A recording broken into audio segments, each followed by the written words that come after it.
Boris Johnson has suffered a humiliating Brexit defeat as the House of Lords backed a Labour motion urging a delay to the dumping of EU state aid rules.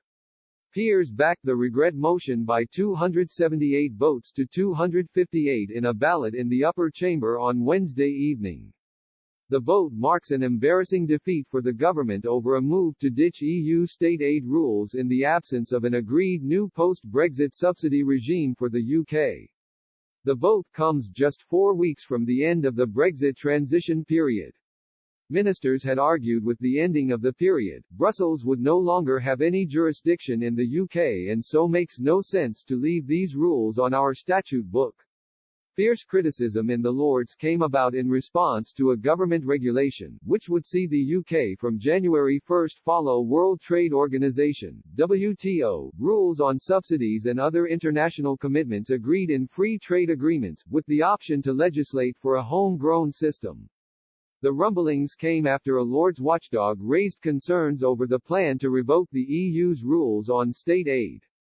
The group said the planned move appeared to be a shift from the previous government's position, which had sought continuity.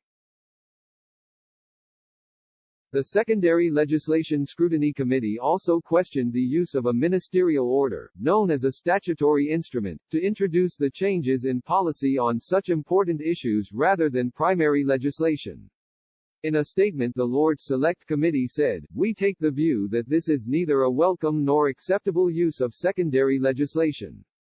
The vote comes amid intense post-Brexit trade talks between Michel Barnier and Lord Frost in London.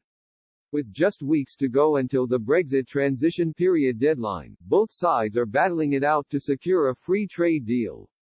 Labour frontbencher Lord Stevenson of Balmacara said the WTO rules the government is seeking to usher in are widely discredited. He said, "We have no sense of where the government want to take their policy on state aid other than it cannot be the same as it has been under the EU. Removing a well-understood policy framework that has been in place for half a century and replacing it with a reliance on WTO rules, which are widely discredited, seems a perverse way of making policy, even if the government need more time before deciding what to do."